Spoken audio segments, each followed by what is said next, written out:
Salve, salve, querido e querido ouvinte, sejam todos e todas muito bem-vindos e bem-vindas a mais um episódio do Estrangeiro, o podcast de política internacional do Brasil de Fato. Esse nosso encontro marcado aqui toda quarta-feira às 11 horas da manhã para debater os principais fatos da política internacional, os fatos que interessam a todos os povos do mundo, sempre com a nossa pegada, uma visão popular do mundo. Eu sou o Lucas Stanislau, eu tô contigo aqui pela próxima 1 hora até meio-dia, a esse programa aqui que é o programa pré-rango, programa antes do seu almoço. E tô junto aqui com ele, querido colega, fiel escudeiro, Rodrigo Durão. Como é que tá, Durão? Estamos no pré-rango. No pré-rango. Muito bom estar de volta aqui a bancada do Estrangeiro, após uma semana em que eu mudei de lado da bancada, né? Estive lá no Rio de Janeiro cobrindo como repórter o evento do BRICS. Estamos aqui de volta. Cobriu muito bem coberto, diga-se de passagem. Muito obrigado. E agora a gente volta a falar desses temas cabeludos, hostis, bélicos e assustadores que rondam o mundo nesse final de 2025. Mas estamos aqui para isso, Durão, para pegar os temas isso. cabeludos, agarrar o touro pelo chifre e olhar na bolinha do olho do problema. E dissecar, destrinchando esses problemas que interessam ao sul global. A gente tem correspondente nos 4 cantos principais dessa parte do mundo: Rússia, China, Venezuela e Caracas, além de Haiti, e também a gente tem setoristas do Sahel africano. A gente discute os temas mais importantes, sempre com essa visão popular.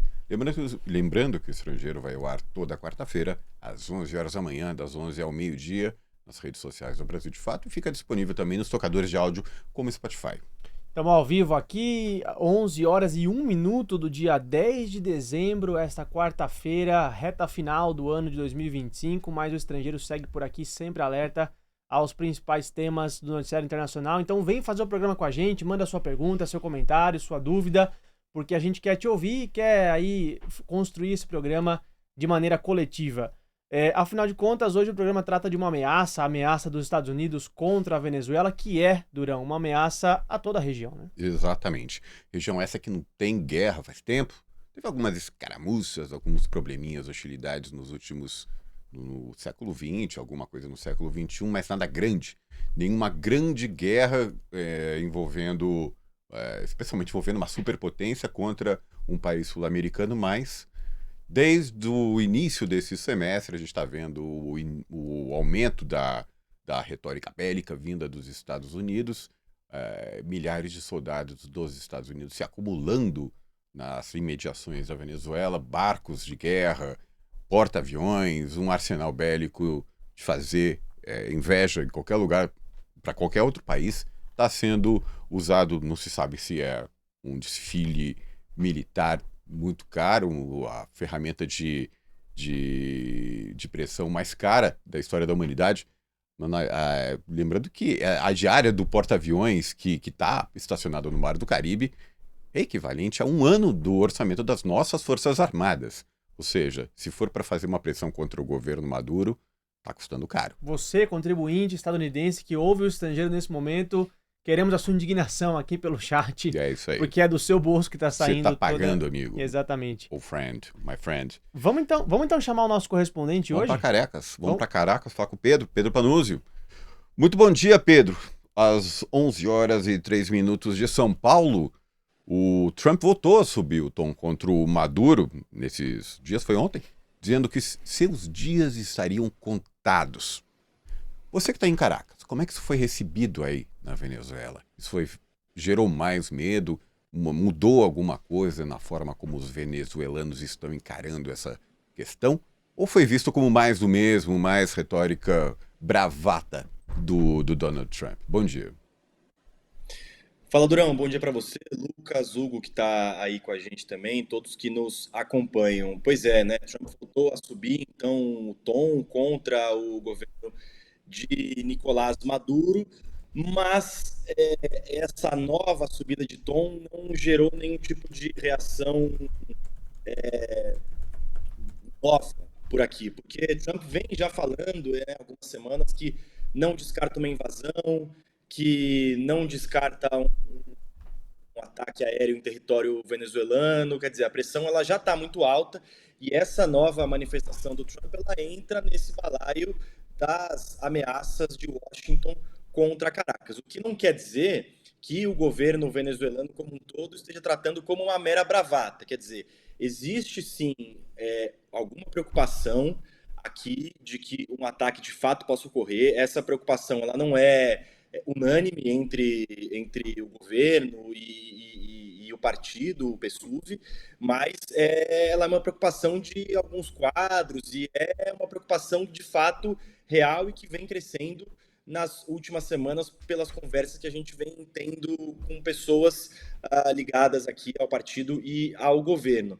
Agora, é isso, essa nova manifestação do Trump não gerou novas reações, não gerou manifestações que já não vinham ocorrendo por parte do governo venezuelano. Né? Quer dizer, a gente teve ontem o presidente da Assembleia Nacional, por exemplo, Jorge Rodrigues, dizendo que os venezuelanos estão prontos para dar a vida pela Venezuela em caso de que um ataque se concretize. Mas essa manifestação já tinha sido feita pelo presidente Nicolás Maduro, claro que não literalmente nesses termos, mas nessa mesma linha, quer dizer, então essa nova ameaça do governo Donald Trump não mudou muito o estado das coisas por aqui, que continua ainda tenso, por mais que a gente não perceba isso tanto no dia a dia, né, nas ruas, mas internamente essa preocupação ela é real e ela aumentou nas últimas semanas conforme o tom de Donald Trump também foi subindo. E é curioso, eu queria aproveitar essa intervenção do Pedro para fazer até um aviso editorial, né? A gente vê muitas agências internacionais tratando esse episódio e esse contexto como uma tensão entre Venezuela e Estados Unidos, quando na verdade a gente observa que a Venezuela tem se manifestado, tem se posicionado militarmente de maneira defensiva, enquanto enfrenta as ameaças ostensivas. Exato, não é uma tensão dos Estados Unidos. É uma agressão. Há uma tensão, uma iminência, mas há uma tensão gerada por um ator diretamente, que é uma provocação, que são os Estados Unidos, que é o governo Trump. Então, de fato, o governo Maduro tem tentado se equilibrar no discurso diplomático, pede paz, insiste na narrativa de paz, diz que não quer a guerra, está bem posicionado, bem claro com relação a isso, só que precisa agir também, não dá para acreditar só, confiar na bondade no bom humor de Donald Trump, que não vai atacar, precisa se preparar militarmente para isso, né? Exato, é comum falar que existe um conflito entre assaltantes e assaltados, né? Exatamente, perfeito, Dan. Acho que você foi na música agora. Eu quero aproveitar, então, que a gente está ampliando aqui esses debates políticos e editoriais para anunciar nosso convidado de hoje, o analista geopolítico Hugo Albuquerque, advogado e editor da Autonomia Literária. Hugo, bem-vindo ao Estrangeiro, mais uma vez aqui com a gente. Sempre bom te receber. E eu quero te perguntar, Hugo, o Trump tem parecido um pouco, a alguns olhos, errático, porque ao mesmo tempo que diz que o Maduro está com os dias contados, telefona para o Maduro. E ao mesmo tempo que parece querer, não descarta um ataque, diz que está disposto a negociar. O que quer Donald Trump? O que quer nos Estados Unidos? E é possível que haja duas ou mais forças e propostas e intenções na mesa do Salão Oval na Casa Branca neste momento? Bom, primeiramente, bom dia, agradecer aqui ao convite, Durão, Lucas, Pedro aí em Caracas. Bom, eu acho que, sem dúvida alguma, há um desacerto no gabinete atual americano e não há unidade nos Estados Unidos a respeito da guerra. A gente tem de começar do começo. Trump é um presidente muito impopular. Ele perdeu popularidade. As principais políticas dele, sobretudo a economia, que é o fator que o levou a vencer os democratas, hoje tem uma desaprovação líquida, e não é pequena. Né? Quando a gente pega a questão da gestão econômica mais geral, a questão da inflação, que é como o eleitor vai falar da questão mais geral do custo de vida, e outras questões. Mesmo a política migratória, que é aquele absurdo do ICE, é a coisa menos impopular dele, mas é impopular também. Inclusive, essa racha que teve dentro da base dele republicana com esse escândalo do Epstein. Pois é, e também há várias questões. Por exemplo, ontem o Trump, os republicanos perderam a eleição em Miami. Primeira vez em 30 anos. Sendo que o Trump venceu lá muito bem, né? O Trump mudou o domicílio eleitoral de Nova York para a Flórida por conta dessa hegemonia conservadora muito forte que existe lá. Vindo do Jeb Bush, irmão de George W. Bush. E que só foi piorando. E aí você pega Miami. Miami é a única metrópole americana importante onde o Trump venceu. E uma democrata ganhou ontem, em segundo turno, mas é muito relevante. A última eleição para prefeito em Miami, o republicano lá teve, acho que 75% dos votos. Ela ganhou com 55% ontem, não é trivial.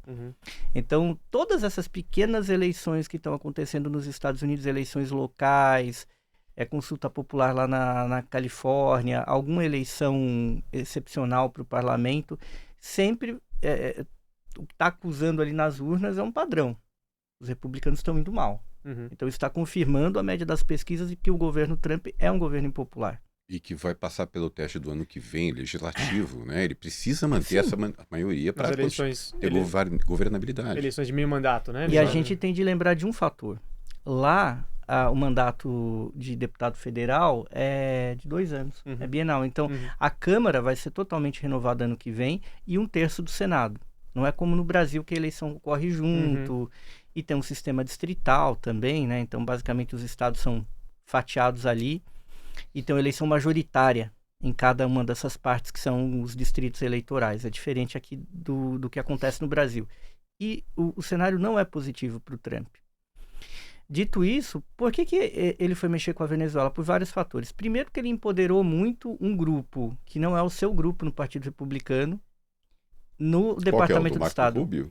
O Rubio, ele é o que chamam de neoconservador nos Estados Unidos. Então, é uma turma que estava no governo Bush, que o Trump criticava muito, é uma turma que defende intervenção estrangeira, que defende guerra, enquanto o MAGA, o movimento trumpista, ele defende aquele bom e velho isolacionismo, que os Estados Unidos não devem intervir no mundo, basicamente devem cuidar dos seus interesses e ganhar dinheiro ao máximo, né, e não fazer guerra.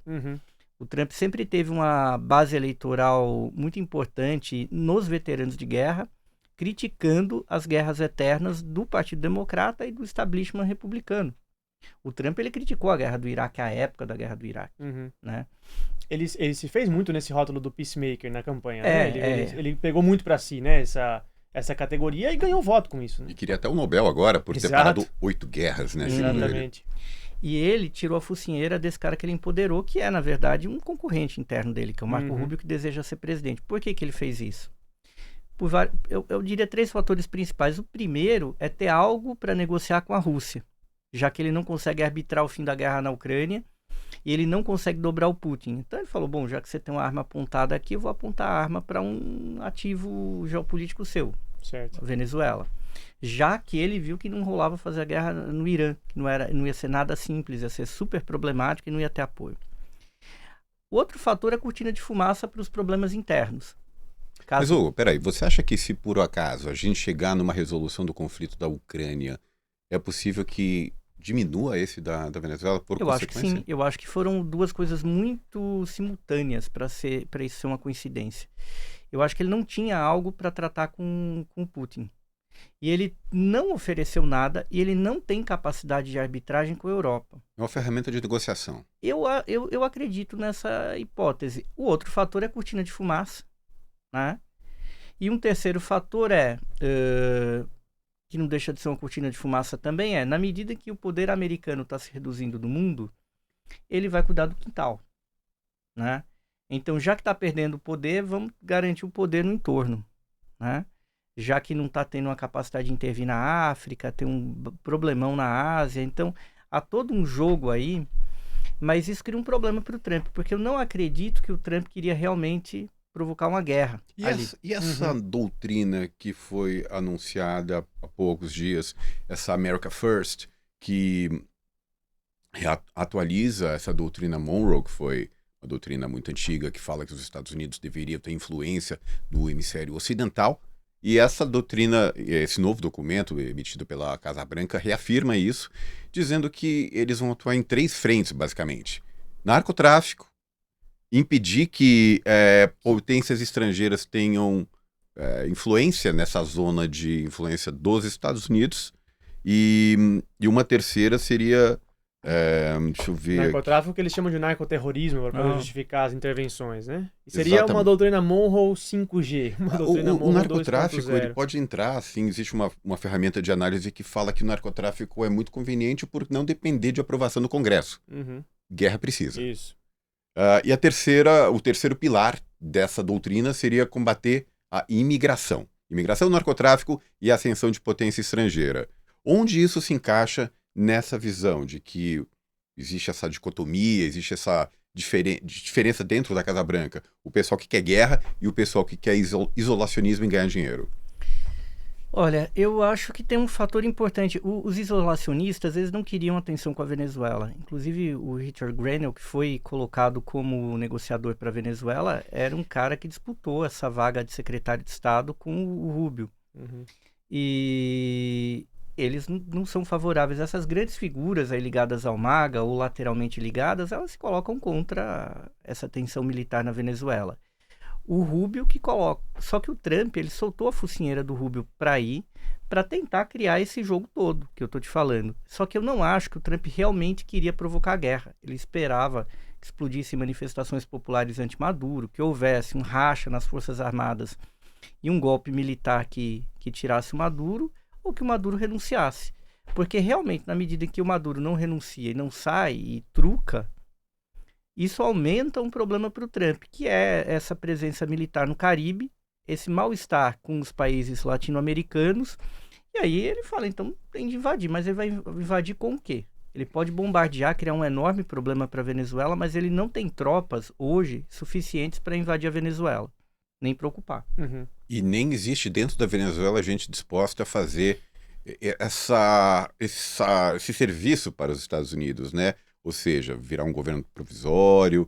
Maria Corina desejaria, mas assim, qual Mas, a sim, viabilidade disso? Não tem Capilaridade nenhuma, não tem Exato, base de apoio nenhuma. Mas eu acho curioso que há mais ou menos 25 anos que os Estados Unidos tentam rachar as Forças Armadas e criar uma força interna que derrube o governo, e há 25 anos eles são fracassados nessa tentativa, porque agora daria certo, né? É porque, basicamente, eles já começaram lá com o Santo Obama, né? Uhum. Criando as sanções contra a Venezuela. Porque eles sabiam que era muito difícil você derrotar, vamos supor, sem sanções. A economia da Venezuela ia estar muito melhor, a sociedade ia estar melhor e provavelmente a Venezuela ia estar gastando dinheiro com defesa e teria mais equipamento, Claro. uma série de outros fatores. Então eles foram cozinhando o galo, né? Já que a carne é dura, vamos cozinhando. As sanções tiveram, é claro, o objetivo de derrubar o governo, criar um mal-estar social e ir enfraquecendo o país. Uhum. Para possibilitar uma invasão, que era muito difícil na época do Chávez e com a economia venezuelana bombando. Uhum. Então eles induziram a crise socioeconômica, que se não cumpriu um papel de derrubar o regime político, ele serviu para enfraquecer o país. Claro. E isso veio do Obama, foi piorado pelo Trump, mas o Biden não mudou, né? Ele manteve aquilo ali, tentando criar um acordo para derrubar o governo venezuelano. O acordo de Barbados foi um cavalo de Troia, Uhum. né? Que talvez o governo venezuelano não deveria ter topado. E a gente chega ao Trump 2 aí, agindo dessa maneira, por esses fatores que eu coloco aqui como hipóteses, e várias hipóteses que vão juntas. Só que eu não acho que o Donald Trump em si queira criar uma guerra. Sim. E na medida em que o Maduro não renuncia, ele dificulta a situação do Trump ali dentro. Claro. E é interessante o que você traz das sanções, porque, de fato, as sanções constituem um bloqueio econômico, financeiro e comercial que impede que a Venezuela venda seu principal produto, que é o petróleo. De $10 que entrava na Venezuela há 10, 15 anos atrás, só deixaram de entrar 9. Uhum. Ou seja, a Venezuela teve uma queda brutal de receita, maior crise econômica da história do país, que impactou diretamente as condições de vida das pessoas na ânsia de que a população fosse às ruas contra. Mas não fez crescer o uma governo oposição forte na Porque Venezuela. a grande análise que muitos venezuelanos fazem é que a oposição, inclusive, foi incompetente nesse período. A própria oposição venezuelana não soube construir base, se aproveitar desse momento político e construir a base para isso. Eu queria chamar o Pedro de volta para a conversa justamente por isso, porque ele está acompanhando ali, ele traz esse relato de quem está nas ruas de Caracas e quem sente o pulso ali da cidade, o clima. A classe trabalhadora vai para as ruas, vai para trabalhar, segue sua vida normal, nos mercados, nas filas, né? O Pedro fez uma reportagem bem interessante essa semana sobre isso, para a gente sentir o clima da cidade, mas como ele mesmo disse, o governo está se mobilizando militarmente, ativou o plano de escudo de defesa, né, em algumas regiões estratégicas do país, algumas regiões litorâneas, outras na fronteira com Colômbia também, Queria, Pedro, que você trouxesse um pouco também de como estão essas mobilizações militares e como é que o governo está se preparando, inclusive popularmente, socialmente, para esse cenário. Tem muita mobilização popular também que promete resistência, né, a um cenário de invasão norte-americana. Tem sim.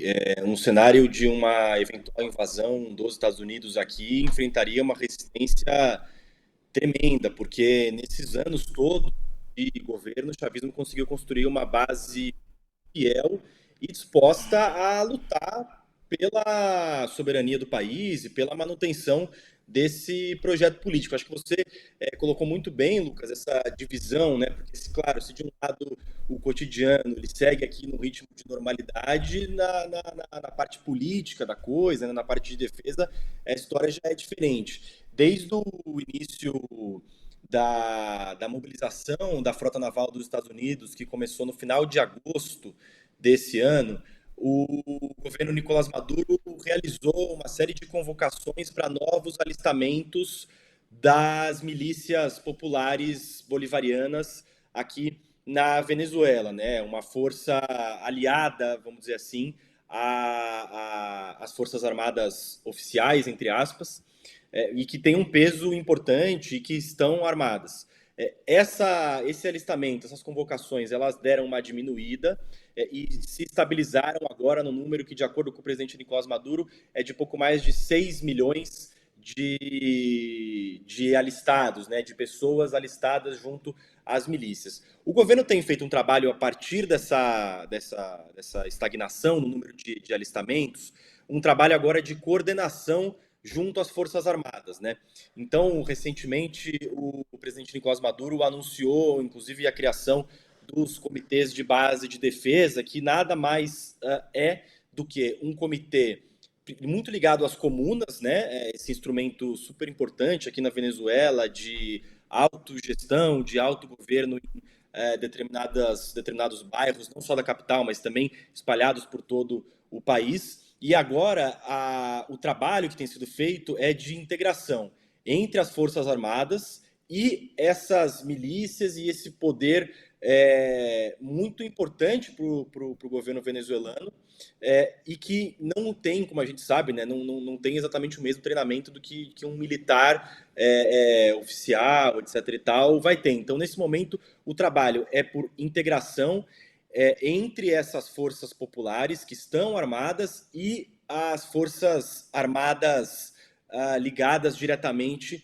ao Estado venezuelano. É dessa forma como a coisa tem caminhado por aqui. E as próprias comunas, além disso, também têm se organizado, também têm construído mecanismos de defesa e têm trabalhado também de forma integrada junto às milícias populares e também às Forças Armadas. Quer dizer, a Venezuela vem construindo esses mecanismos de defesa, que, claro, não são os mecanismos de defesa que contam com os equipamentos militares mais avançados do mundo, né? O Hugo estava falando aqui agora sobre essa até mesmo uma barreira financeira para comprar equipamentos de defesa de última ponta, mas que é uma defesa uma defesa muito baseada nessa vontade popular e numa possibilidade de uma guerra de resistência, né? A gente tem conversado ultimamente com pessoas ali ligadas aos movimentos comunais, as pessoas que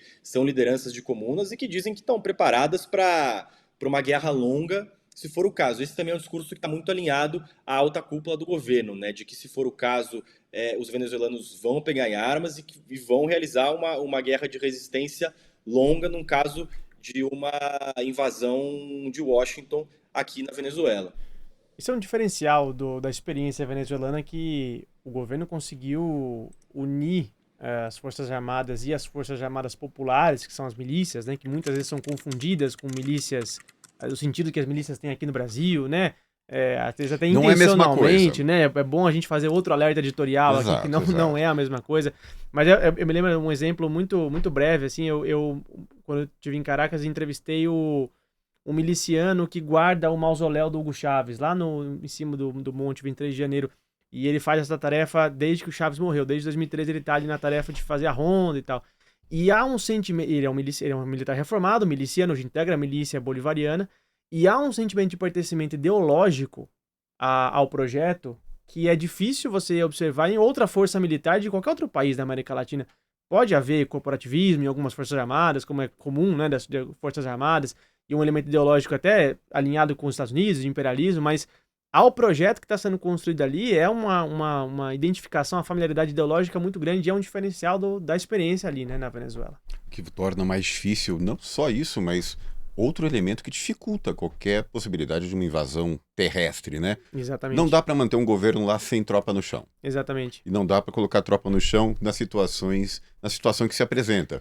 O terreno, a geografia também não ajuda. Uhum. Se ter uma invasão, ela teria que vir usando as bases colombianas pela selva, no meio da cordilheira. Pois é. E não é só... E dois países centrais ali, né, para a região que vão às urnas ano que vem, Colômbia e Brasil, né? Como é que você está vendo, Hugo, a importância das eleições colombianas e brasileiras para esse contexto da Venezuela? Isso é muito importante para a Venezuela, porque a manutenção dos governos de esquerda, né, que hoje liderariam as pesquisas, Lula lidera para se reeleger, na Colômbia não há reeleição, mas o Pacto Histórico lidera as pesquisas e venceria no segundo turno com o Cepeda, Ivan Cepeda, que foi o candidato escolhido internamente. Então, em se materializando esse cenário, isso é péssimo para os Estados Unidos. Os Estados Unidos precisariam, sobretudo, de governos leais, de direita, né, no Brasil e na Colômbia. Então, eles até estão criando um Bukele lá na Colômbia, o de Espirelha, que é uma figura popularesca daquele jeito. Não é a velha ultradireita uribista dos oligarcas que tinham aquela postura. É uma extrema-direita como a gente está acostumado a ver, e tem um bloco liberal ali também que talvez interesse aos Estados Unidos, não seria o ideal para o Trump, mas é melhor do que o Petro ou o Cepeda. Brasil a mesma coisa. É claro que os americanos estão trabalhando duro para cercar o Brasil na América do Sul, isso é evidente. Teve uma vitória aí da esquerda no Uruguai, mas tem o Milei ali, inclusive sendo armado, né, com os F-16. Exato. E quebrando aí um bloqueio de muito tempo em relação à Argentina não obter armas, porque a Argentina disputou com a Inglaterra a Guerra das Malvinas e perdeu, e desde então houve um bloqueio para a Argentina adquirir material de primeira linha. Do outro lado tem a questão do Chile, onde provavelmente a extrema-direita vai ganhar, e vai ter um trabalho da parte do governo americano para eleger também um novo governo peruano, né? Porque eles derrubaram o governo de esquerda, ficou lá vice a Dina Boluarte, prenderam o presidente Pedro Castillo ilegalmente, a vice acabou traindo o projeto, mas ela também foi derrubada. Lembrando que a Bolívia já passou para as mãos da direita também para a recentemente. direita mais né? tradicional, não a direita exatamente trampista, mas uma direita que vai dialogar, né, com os Estados Unidos. Não é bem o que o Trump gostaria, ele preferiria sem dúvida alguma o Tuto Quiroga no lugar do Rodrigo Paz, mas é um cenário onde eles estão ocupando ali os pequenos países. Eles inclusive queriam colocar bases no Equador e deu errado, porque o Noboa teve aí um surto de autoconfiança e entrou em mania e, bom... A lapada foi grande que ele tomou ali no referendo. Fez uma consulta popular e perdeu. Exato. Foram 4, né? E perdeu. Ele tentou, inclusive, mudar a Constituição do Correio e perdeu feio nisso daí. O que mostra que no Equador tem uma maioria progressista. O que está atrapalhando o Equador é que talvez... O centro, né? Gente que não quer nem... Não, eu acho que tem uma maioria progressista no Equador. O problema é que o correísmo ele não está sendo capaz de aglutinar esses setores. Acho que tem um desgaste com o correísmo e ele não consegue a maioria social, em que pese o fato do Noboa jogar junto com os militares e com o narcotráfico no Equador. Mas ele perdeu essa consulta popular e agora vai ser difícil ele colocar a base militar, porque ele poderia, sei lá, tentar colocar as bases meio que na canetada, com a legitimidade de ser presidente, mas ele tentou legitimar aquilo. E agora, se ele fizer, ele vai ter dificuldade. Mas, obviamente, por que os americanos queriam estar no Equador? Por conta de Venezuela e de Brasil também. Do mesmo modo que o parlamento peruano aprovou a entrada de tropas americanas, mais tropas americanas. Eles já tinham aprovado a entrada de algumas centenas e esse número de militares aí no Peru está se tornando uma coisa grande. O que é que os americanos querem no Peru? Eles querem basicamente melar os projetos de infraestrutura que a China acaba fazendo lá no meio daquela confusão inteira. Então, direita pró-americana já tem lá, mas uma direita pró-americana que topa deixar rolar o comércio com a China e esse tipo de parceria em investimentos. Eles não querem que isso aconteça. Provavelmente eles vão apostar em quem? Na filha do Fujimori, que perdeu as últimas 3 eleições, mas eles vão tentar fazer com que a Keiko ganhe essa próxima para fazer um governo ali bem alinhado. Eles vão tentar isso daí. Se na falta de conseguir virar o jogo no Brasil e na Colômbia, que o Brasil e a Colômbia estejam cercados. Mas eles têm a leitura que tem de esmagar a Venezuela. Claro.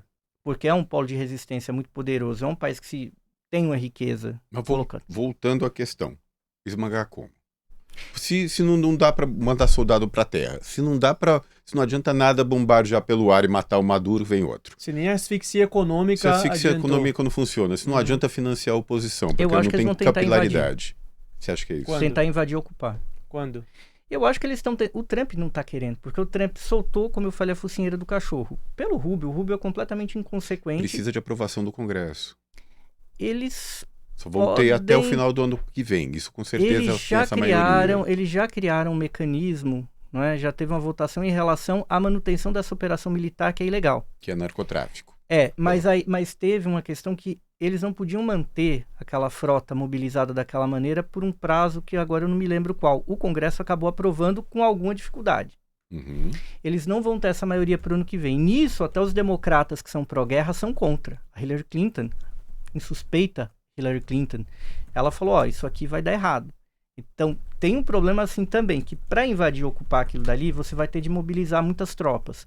Você vai ter de chegar na juventude americana que está ferrada e falar, vá para a guerra. Antigamente havia aquela prosperidade, aquela patriotada que era mantida à base do quê? De uma prosperidade material incrível. Então a galera ia. Uhum. Hoje em dia não é como na época da guerra do Iraque. Vai ser complicado. Você pegar a molecada, chegar em Nova York, vai lá combater, vai lá morrer. Na época da guerra do Iraque era mais fácil recrutar porque não havia essa memória tão viva. Existia o recrutamento dos anos 60, do Vietnã, mas estava distante. Era 40 anos de diferença. E teve 2001, e teve 11 de setembro. Eu sei, mas agora tá fresca. Quando teve 2001 como ferramenta de recrutamento, indignação, vamos fazer alguma coisa contra o terrorismo. Agora não tem isso. Não tem. E tem muita revolta. E ele tá impopular. Então, como é que um governo impopular... Então, é nesse momento que nunca duvidem que um líder pode errar. Né? Gente muito mais capaz que o Trump errou. E eu não duvido que ele erre.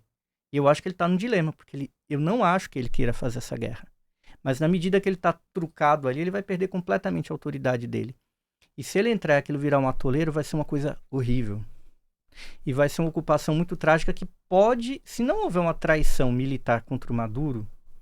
Se houver unidade da parte do alto comando venezuelano com o povo resistindo nessa quantidade, aquilo pode ser algo para os Estados Unidos muito pior que o Vietnã, talvez algo como o Afeganistão para a União Soviética. Então, uma ocupação demorada, trágica, gerando milhões de refugiados, criando uma antipatia à figura americana. Custando caro. E custando caro, e com gente morta voltando, com soldados, né, voltando ali na caixão com a bandeira. E eu não tenho a menor dúvida que isso pode ser um plot. Já estão rolando manifestações nos Estados Unidos. Quando Israel conseguiu pressionar o Trump a invadir o Irã, ele viu que muito rapidamente estouraram manifestações no país inteiro. O TikTok noticiou isso, a mídia americana procurou ficar quieta, mas houve uma mobilização muito rápida. Você mandar umas bombas ali e tal, à distância, alvos cirúrgicos. Outra coisa é mandar soldado na terra, né? Combater guerrilha, combater um terreno desconhecido, enfim, bem diferente. E é isso que eu coloco. O custo político e humano, social interno também para o governo vai ser... Ele vai ser arrasado. Vai ser brutal, exato. Olha só, a gente está com uma audiência também brutal aqui no YouTube, aqui ao vivo, e também na Rádio FM 98.9. Poucos likes, hein? Quero pedir aí o seu like, o seu joinha, curte o vídeo, compartilha pra gente chegar a mais pessoas. Dá bom dia aqui, pro Johan, pro canal Q5R, o Joaquim... o Abaixo Capitalismo fala: a Venezuela hoje é um país revolucionário e jamais perderá para os Estados Unidos. E o Joaquim manda uma pergunta aqui. Hugo vai responder às provocações do estilingue e a falta de comida, que o Evaldo aqui mandou. Eu acho importante a gente voltar para essa questão que a gente já mencionou aqui sobre o exército venezuelano. O Evaldo está dizendo que os americanos vão entrar na Venezuela e o exército se entrega porque vão atacar de estilingue, que o exército venezuelano não teria nem comida. O exército venezuelano é muito bem equipado com armamentos russos principalmente, né? Mudou Caça Sukhoi, né? Que a maioria da frota é composta por isso. Quando que foi que mudou? Você lembra? Quando que os Estados Unidos, a Venezuela deixou de comprar armamentos dos Estados Unidos para comprar armamentos da Rússia? Eu não vou saber te precisar o ano, mas foi durante o governo do Hugo Chávez que foi tomada essa decisão de alterar essa doutrina militar dos gastos militares bélicos. Mas eu acho que a gente mencionou aqui isso também, né? Mais do que a capacidade bélica técnica, né, do armamento, está muito colocado aí também essa questão do engajamento das Forças Armadas, seja do ponto de vista técnico, seja do ponto de vista popular. O ministro Celso Amorim deu uma entrevista essa semana para o jornal britânico Guardian, e ele disse ali, eu acho que tem muito a ver com isso também, uma invasão dos Estados Unidos à Venezuela vai se comparar à invasão do Vietnã, porque ali o que está sendo colocado, proposto pelo governo venezuelano e pela sociedade venezuelana, vai ser uma guerra de todo o povo contra o agressor invasor. Mais ou menos por aí, né, Hugo? Eu não vejo viabilidade para essa ocupação. Acho que o Trump está próximo de errar, entendeu? E o Trump vai cometer erros porque ele está desesperado para a eleição do ano que vem, que a gente colocou aqui no começo. Porque ele pode se tornar um pato manco e, a depender do tamanho da derrota, ele pode ser impedido. Ele pode ficar numa situação muito, muito delicada. E ele sabe, no último mandato aconteceu exatamente isso. Ele perdeu a eleição do meio de mandato, ele ficou travado para o fim e perdeu a eleição. O Biden, idem.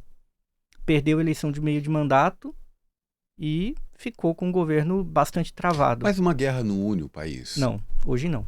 Essa guerra não. Nem no começo? Não, e outra coisa, com a quantidade de hispânicos que tem nos Estados Unidos, isso vai pegar mal. Por mais que tenha racismo anti-hispânico. Mas veja, os hispânicos, eles são uma parcela muito grande da sociedade americana. Muitos têm direito a votar e não votam pela forma que acontece essa exclusão, mas é uma parcela da população que uma parte tem ganhado nacionalidade, outros já são filhos e netos de imigrantes, são americanos natos, muitos deles, e a proporção do eleitorado hispânico tem aumentado. Claro que surgiu um fenômeno nos últimos anos. Na medida que esse eleitorado aumentou, uma parte também foi se colocando como conservadora. Sim, sim. Então, o eleitorado negro americano vota no Partido Democrata numa proporção de 9-1. Já o eleitorado hispânico é 2-1.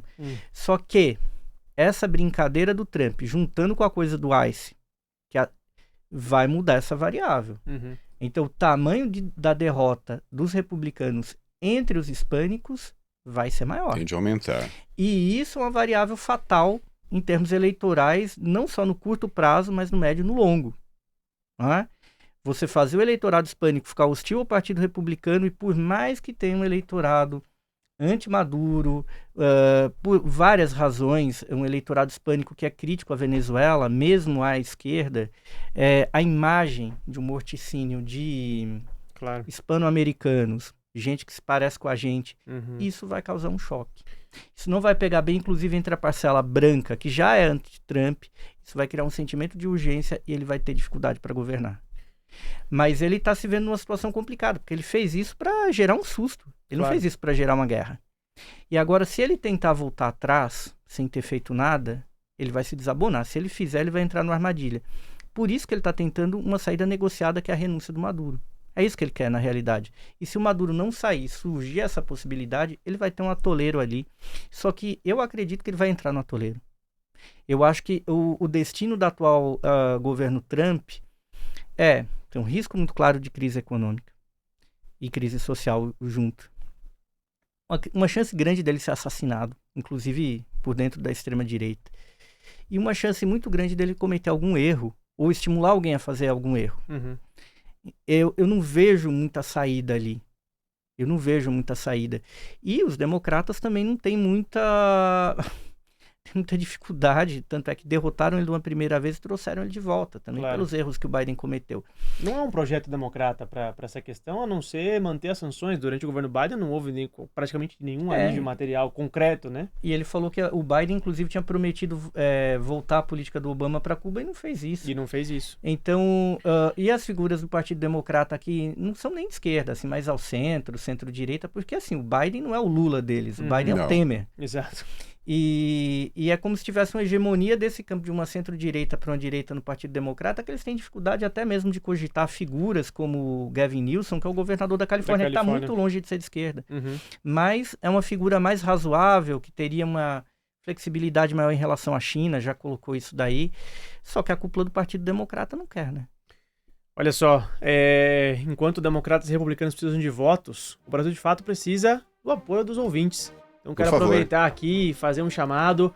Acesse apoia.se/Brasil de Fato e ajuda a gente a manter o Estrangeiro no ar, ajuda a gente a manter o Brasil de Fato fazendo reportagem, fazendo jornalismo popular, mantendo nossos correspondentes onde eles têm que estar, mantendo nossos repórteres onde eles têm que estar e mantendo aqui os nossos podcasts na Rádio Brasil de Fato, no YouTube, nos tocadores de podcast. Então acessa apoia.se/Brasil de Fato ou aponta o seu celular para esse QR Code que aparece na tela e apoia. O Brasil de Fato ajuda a gente a manter as nossas tarefas e o nosso jornalismo por aqui, não é mesmo, Rodrigo Durão?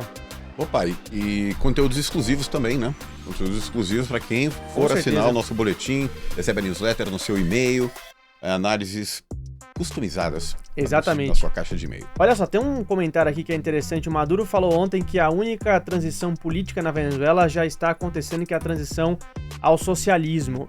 O Maduro, quero chamar o Pedro agora para responder essa, porque ele acompanhou essa alocução do Maduro, que o Maduro meio que mudou o rótulo teórico ali do governo, né? Uma transição ao socialismo, na verdade agora é uma transição comunal ao socialismo, né, Pedro? Como é que foi essa proposta que o Maduro fez e qual o contexto que ele está propondo essa nova categoria teórica do seu governo? Eu entendo essa categorização com também um tonzinho de provocação ao que vem sendo divulgado na imprensa, principalmente na imprensa estadunidense, que tem apontado em diversas reportagens a partir de fontes anônimas, né, aquelas fontes que a gente não sabe exatamente de onde vem a informação, que o governo estará disposto a fazer uma transição, que o presidente Nicolás Maduro estará disposto a fazer uma transição de governo, etc. e tal. Então ele vai lá e fala que, na verdade, a transição que vai ocorrer é uma transição para um governo socialista comunal. Na prática, essa transição ela não altera as bases já estabelecidas das políticas que envolvem o Estado venezuelano em conjunto com as suas mais de 5.000 comunas. Ela é, na verdade, uma espécie de plano de metas para 2026. Esse governo de transição ele tem 7 linhas de atuação e são 7 linhas de mecanismos que já foram implementados, né? Por exemplo, a consulta popular, que é um mecanismo que permite aos moradores de uma comuna a eleição de obra de infraestrutura ali em seus bairros, etc. e tal. É um mecanismo que existe já há mais ou menos 1 ano e meio.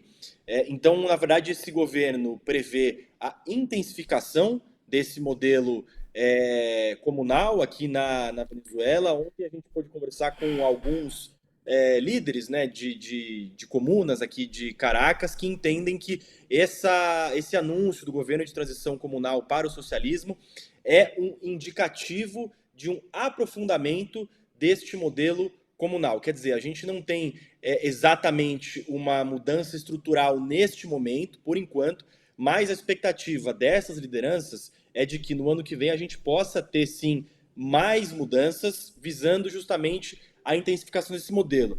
Lembrando, né, que as comunas são uma espécie de autogoverno que foram estabelecidas aqui ainda durante o governo de Hugo Chávez, em 2008, e que têm sido intensificadas, né, esse tipo de autogestão tem sido intensificadas pelo governo de Nicolás Maduro, e que anuncia, então, portanto, essa transição. De novo, não existe nenhuma mudança estrutural, pelo menos nas próximas semanas, assim, no horizonte, mas que espera-se uma intensificação, uma sinalização de uma intensificação desse modelo de fortalecimento dessas bases, né? E nesse momento de defesa, de sofrimento de ameaças por parte dos Estados Unidos, como a gente vinha falando aqui no programa, essas bases populares organizadas são, sim, um braço importante e relevante de defesa do governo Nicolás Maduro. Então, portanto, a sinalização vai muito nesse sentido, de fortalecer as suas bases populares, trazer as bases populares ainda mais para perto, e há, entre as lideranças, essa expectativa de novas reformas a partir do ano que vem que possam dar ainda mais autonomia para esses chamados autogovernos que estão espalhados aqui por toda a Venezuela. Uhum. Hugo, e a Corina, hein? Você acha que ela vai para Oslo, não vai? Tá fazendo charme?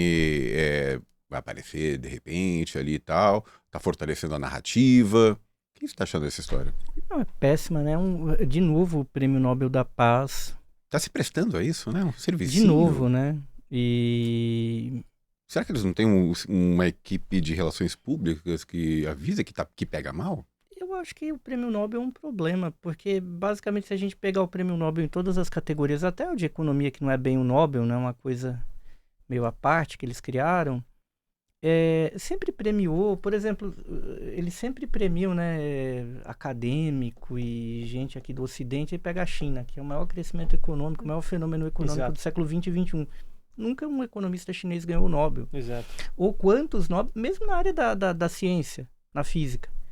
Teve gente que deixou de ganhar Nobel de Física por questões políticas. O Sakata, lá um grande físico japonês que era marxista, não ganhou por essa razão, não é? E é um sujeito que fez descobertas incríveis sobre a possibilidade de divisão dos elétrons.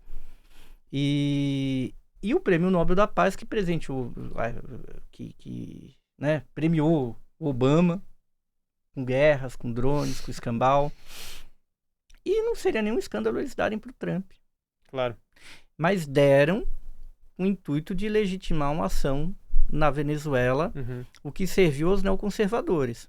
Porque o Trump queria para ele. E teria sido tanto melhor dar para o Trump, ou menos pior, do que dar para Maria Corina. Porque aquilo ali foi uma senha internacional para essa intervenção na Venezuela. Mas que tem ainda essa possível intervenção na Venezuela, tem muito pouco eco ainda. Tem muito pouca gente apoiando essa nações mundiais que não apoiam essa ideia ainda, né? Não apoiam, inclusive, o Nobel da Corina, né? Inclusive, Muita gente lá apoia, em Oslo, registramos protestos desde ontem, né? Protestos de manifestantes fora do Comitê do Nobel, protestando contra a decisão de premiar a Corina. E hoje, até perguntar para o Pedro rapidamente, Pedro, hoje tem protestos marcados em Caracas também, né? Contra essa nomeação. A população venezuelana também está com um rechaço muito grande a essa decisão do comitê, né? Tem sim, inclusive esses protestos que você menciona de ontem em Oslo foram celebrados, vamos dizer assim, pelo presidente Nicolás Maduro, que chamou esses protestos de uns protestos pela paz na Venezuela. Hoje tem protesto, tem marcha aqui marcada em Caracas, oficialmente, né, de acordo com o que foi divulgado pelo ministro do Interior, o Diosdado Cabello. Essa é uma marcha em comemoração ao aniversário de número 166 da Batalha de Santa Inês, vencida pelo exército comandado por Ezequiel Zamora diante das forças do governo conservador, mas na prática, sim, é claro, é um protesto marcado para a data em que estava agendada a entrega do Prêmio Nobel da Paz, e é, claro, uma demonstração de força de apoio ao governo Maduro e também rechaço a esta premiação da Maria Corina Machado, né? Inclusive, movimentos sociais aqui, bases sociais da Venezuela, tem batido mais na tecla de que o protesto, de fato, é para marcar uma posição diante desse prêmio que foi entregue a Maria Corina Machado. Na verdade, esse prêmio foi entregue agora pela manhã. Quem recebeu foi a filha da Corina Machado, que disse que ela não estaria ali presente na cerimônia, mas que vai para Oslo, chega em Oslo ainda hoje. Vamos aguardar para ver se chega mesmo. Mas, enfim, um dia tem por aqui e esse protesto marcado, né? Ela não ir também é um elemento político dela, né? Ela se utilizar disso, né? Tô impedida de sair da E Venezuela. Eduardo Bolsonaro usaria. Totalmente. Assim, não há nenhum mandado de prisão expedido pela justiça venezuelana contra a Maria Corina Machado. Ela está sendo investigada por traição à pátria por conta da ocultação das atas durante as eleições. Isso que pesa contra ela, não há mandado de prisão. Portanto, não teria legalmente algum impeditivo dela entrar ou sair do país pela justiça venezuelana, né? O que ela está construindo é que ela está em clandestinidade por opção, né, por acusar ali de uma perseguição política, mas por opção e não pela justiça. Isso não está colocado para ela. Hugo, rapidamente, uma última pergunta pra gente, antes da gente ir pro nosso quadro Terra Plana. Qual que é o futuro do chavismo? Acho que o futuro do chavismo, no primeiro momento, é resistir, né? Não tem... Agora, ou ele vai se tornar uma força de resistência contra uma ocupação imperial, ou, supondo que supere esse momento, ele vai ter de se tornar uma força de organização que terá de caminhar em direção a alguma forma de socialismo muito rápido, né? E vai ter de fazer uma reforma econômica ampla na Venezuela, vai ter de encarar uma série de questões, mas a gente espera que esse problema bom aconteça, né? Porque do contrário pode ser que o chavismo se torne uma força ali mesmo de quase Vietcong, né? Uma força de defesa da nação e de luta por libertação nacional num contexto de ocupação. Ou, assim, um cenário um pouco menos bélico seria se tornar uma força política como convencional, né? No futuro, sei lá, em décadas, como o peronismo se tornou, digamos. Eu acho que se o chavismo ele caminhar num cenário de paz na Venezuela para não acelerar um processo, uma marcha em direção a alguma forma de socialismo concreta, ele pode se tornar uma força marginal, né? De vamos compor aqui, vamos ser uma força, digamos, social-democratizante, uma força de esquerda meio comum. Eu acho que ele tende a assumir. Eu não sei se ele sumiria, eu não sei se o chavismo ele teria uma vocação para ser convencional, e caso isso aconteça, eu não sei se ele continuaria a existir. 25 anos de chavismo lá, bolivarianismo, não imprimiu, você que morou lá anos, não imprimiu uma tatuagem definitiva ali no DNA venezuelano? Não, mas moldou bastante. Se não é definitiva, é bem moldada. Pois é, eu, assim, à distância, eu tenho até uma dificuldade de ver esse cenário que você falou, o chavismo esvaecendo, desaparecendo gradualmente. Assim. Eu acho que não. Mas para ele não desaparecer, ele vai precisar marchar na direção de uma mudança social. Por isso que o Maduro está colocando isso daí. Uhum. Vamos supor que tudo mudasse, assim, por um passe de mágica, acabar com sanção contra a Venezuela, acabar a pressão militar. Então, o chavismo ele teria uma missão de transformar o modo de produção. E se ele não fizer isso, eu acho que ele teria problemas, entendeu? Ele vai ter de mudar realmente essa relação econômica e não vai ter como ele só politicamente se sustentar como uma força que distribui renda. E também vai ter uma questão assim, mais até pragmática de transformação do modelo. Uhum. Você teria de fazer receita com o petróleo e mudar um pouco a economia no seguinte sentido, como os países árabes fizeram à direita. Sim. Né? Entrar pro BRICS, por exemplo, né? Poderia ser. Mas eu acho assim que uma coisa até de curto, médio prazo que teria de ser feita é aprender um pouco a lição que os noruegueses fizeram, depois os árabes, as petromonarquias também fizeram, que constitui uma economia que ganha com a alta do petróleo, mas investe aquilo e financiariza de uma determinada maneira. Se desenvolve, né, com a arrecadação de divisas, né? Porque hoje em dia um país como a Arábia Saudita ganha na alta do petróleo e ganha quando o petróleo está baixo. Exato. E hoje em dia os árabes, inclusive, não estão com muito interesse em um barril muito alto, porque eles estão apostando, talvez erradamente, na IA americana. É isso. E para a IA americana funcionar, aquilo demanda muita energia, muita água, e o barril do petróleo não pode estar caro. E quem está segurando o preço do barril tão baixo? É a própria OPEP. Sim, sim. A gente vai estar de olho no que vai estar acontecendo na Venezuela, com certeza, com o Pedro Panunzio, direto de Caracas, e a gente aqui sempre alerta ao noticiário, porque afinal de contas a Terra roda, porque ela não é plana. Ela só é plana no nosso quadro aqui fictício que começa agora. We don't need no education.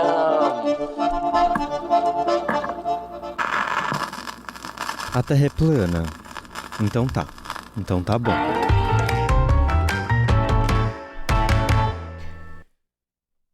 Muito bem, chegamos para o segundo bloco do Estrangeiro. Eu vendo as flexões aqui da família, é impressionante, impagável, né? Às vezes eu me esqueço do quão bom é a nossa vinheta.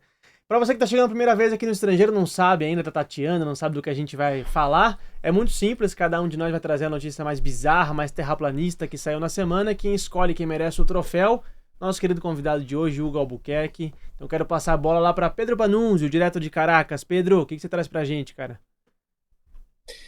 Olha, ele não ganhou o almejado Nobel da Paz, mas Donald Trump foi agraciado com o prêmio da paz da FIFA, um troféu que foi entregue a Donald Trump, que nesse momento ameaça uma guerra aqui na Venezuela, tem feito uma pressão dura contra o país governado contra Nicolás Maduro, e recebe então esse prêmio pela paz. Esse prêmio foi entregue na última sexta-feira durante o sorteio dos grupos da Copa do Mundo, que vai ser realizada no ano que vem nos Estados Unidos e também no México, né? Não, ele é amigo do Infantino, né? Muito, Muito amigo do É o Infantino. bola-planismo da FIFA, né? Pelo amor de Deus. Totalmente, cara, totalmente. Você cravou essa. Emenda já a sua daí, Durão. Cara, é Trump também. Trump também. Ontem ele confirmou uma suspeita que vinha desde o primeiro mandato dele, de que ele havia se referido ao Haiti e nações africanas, quando ele falou que só iam imigrantes de países de M, Ok. shitholes, lá Ok. para os Estados Unidos. Ontem, durante um discurso na Filadélfia, se não me engano, ele disse: por que não podemos ter algumas pessoas da Noruega, Suécia, só algumas dessas pessoas, por favor? Nos mandem algumas pessoas legais. Mas vocês sempre mandam gente da Somália, gente de países desastrosos, imundos, sujos, nojentos, infestados de crimes. Cara, isso é um absurdo. A única coisa que sabem fazer é atacar navios, se referindo aos somalis, né? Então, o racismo institucional crônico do Donald Trump foi mais uma vez confirmado. Não, cara, um nazista, supremacista, né? Isso é uma declaração abjeta. É chocante. Eu não sei porque a gente se espanta ainda, né? Tem que dar o troféu pra ele. Na moral, cara. Assim, tem que dar o troféu pro Trump. Mandar lá pra Casa Branca. Casa Laranja. Qual que é o né? endereço da Casa Branca mesmo? Tem um endereço, né? Você se Pô. lembra? Eu não me lembro. Pensilvânia. Pensilvânia. Avenida Pensilvânia em Washington, D.C., né? É esse o endereço Olha, da Casa boa, Branca. Vitor. Muito bom. Créditos a Vitor Martins aqui, o Parceiro do Ivan Ivan Lins. Lins. Nosso DJ. Muito bem, eu vou emendar a minha daqui então.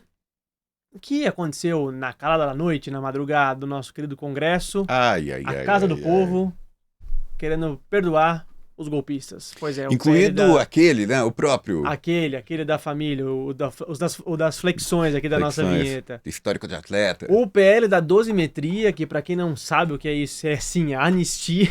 Anistia. Esse nome aí que tenta enganar o povo, como iludir o povo. De fato, gente, foi uma vergonha, né? Um escárnio com a população brasileira, o que aconteceu na madrugada, na calada da noite. Horas antes, né? As cenas de violência contra o deputado Glauber Braga, contra jornalistas, colegas que acompanhavam a sessão ali. E na calada da noite o Congresso aprovou o PL da dosimetria, que A gente prevê conta com o anistiar os Senado golpistas aí, 8 de janeiro. Esperamos que tenha algum pingo de luz aí ainda em alguma das casas, né? Mas de fato isso aí é um escárnio, é uma vergonha. O Congresso cada vez mais com essas pautas antipovo que jogam contra o interesse da nação, para falar o mínimo, assim, né? Muito bem, Hugo Albuquerque. Camarada, obrigado por mais essa participação especial aqui no Estrangeiro. Sabe que a casa é sua, venha quando quiser. Te queremos mais vezes aqui, agora em 2026, né? Vamos ter mais um ano inteiro para debater muita coisa. Espero que num cenário mais pacificado pela Venezuela. Uhum. E para quem vai ser o voto, por favor? É difícil, né? Difícil, duríssimo. Eu acho que pelo ridículo a premiação do Infantino. Pelo ridículo. bola plana. Porque tudo é muito grave, né? Tudo. Mas o bola plana é muito grave e uma Copa do Mundo triste, né? Aumentada aí com 48 seleções, aí é uma coisa E muita horrível. gente, muito torcedor de países que se classificaram não vão poder arrumar Não vão visto poder ir, entendeu? para ir entrar nos Estados E aí Unidos. fazendo Exatamente. México, Estados Unidos, Canadá. Pô, fazendo México, né? O povo mexicano ama a Copa, as Copas que rolaram lá sempre foram muito Lindas, legais, né? né? Uhum. O público americano até é legal a cena do futebol nos Estados Unidos, porque quem curte futebol lá é mais a esquerda, né? Exato. E... Mais hispânicos, né? hispânico, Mas mulheres. o Mundial de Clubes já foi meio problemático com aquelas interrupções por causa de ameaça de chuva, com aquele céu azul, impossivelmente azul, né? Que muda lá. Lá muda e pode virar uma desgraça. Mas tipo, não é legal, né? A gente lembrar da Copa de 94 não é um lugar muito do futebol. E o Canadá, Não, é. né? Canadá, tipo, qual a ligação que o Canadá tem com o futebol? Então já começa, tá tudo errado ali. E o Infantino, que é um cara que foi, tudo bem que a estrutura da FIFA era corrupta e o escambau, mas tiraram aquela turma para botar uma coisa que os Estados Unidos tivessem Exato. algum poder ali dentro, mesmo que eles não gostem de futebol, mas eles precisam ter o controle e não tinham em relação à estrutura da FIFA. Por isso que eles agiram. É ridículo, de mau gosto, uma Copa que não vai ser legal. Exato, exato. E para brigar com a UEFA, né? Também enfim. Troféu, então, vai para Caracas, então. No bairro de Los Palos Grandes, em Altamira. Pedro Panunzio, parabéns, camarada. Olha só. O Durão tá tipo Flamengo aqui, né? Finalmente, Não, no não. Terra Plana. Já é o campeão virtual, já do... É, campeão virtual, Já é mas o campeão Flamengo virtual. nunca. Pedro, parabéns, camarada. Olha só, eu quero aproveitar esse último minuto para dar o serviço aqui do Estrangeiro. Na quarta-feira que vem, dia 17, a gente tem o último episódio ao vivo do ano. Vamos receber aqui João Pedro Stedley para fazer uma análise de conjuntura do ano internacional, uma análise de conjuntura da política internacional de 2025. O episódio está imperdível, você não pode perder, então já salva aí na agenda. Nos dias 24 e 31, que são as duas últimas quarta-feiras do ano, a gente vai ter episódios, sim, estaremos aqui no Estrangeiro, mas episódios gravados, porém episódios especiais, especialíssimos. Teremos uma retrospectiva do Terra Plana e um episódio especial sobre Haiti, que tá, ó, imperdível, muita informação boa. A partir da primeira semana de janeiro, no dia 7 de janeiro, voltamos com episódios ao vivo e em novo horário, às 13 horas. 13 horas, né? Repaginados aqui, versão 2026, porém com o mesmo compromisso de levar uma visão popular do noticiário internacional. Rodrigo Durão. Cuide bem durante as minhas férias, Lucas. Exatamente. O Rodrigo Durão volta só em fevereiro, é isso? Não, finalzinho de janeiro. Rapaz. Pois é. E lembrando que chegou a hora da ficha técnica, Manda né? ver, Durão. O Estrangeiro é escrito e apresentado por mim, Rodrigo Durão e Lucas Stanislau, com direção de Camila Salmásio, produção de Letícia Holanda, edição e sonorização de Victor Martins, operação do Switcher de Otávio Gabriel e Marina Ortega, identidade visual do Rafael Canoba, Brasil de Fato, a coordenação do jornalismo da Muniz Ravena e Lucas Stanislau, coordenação de redes sociais Rafael Acuri e direção geral de Nina Fidelis. Querido ouvinte, muito obrigado e até quarta que vem. Até.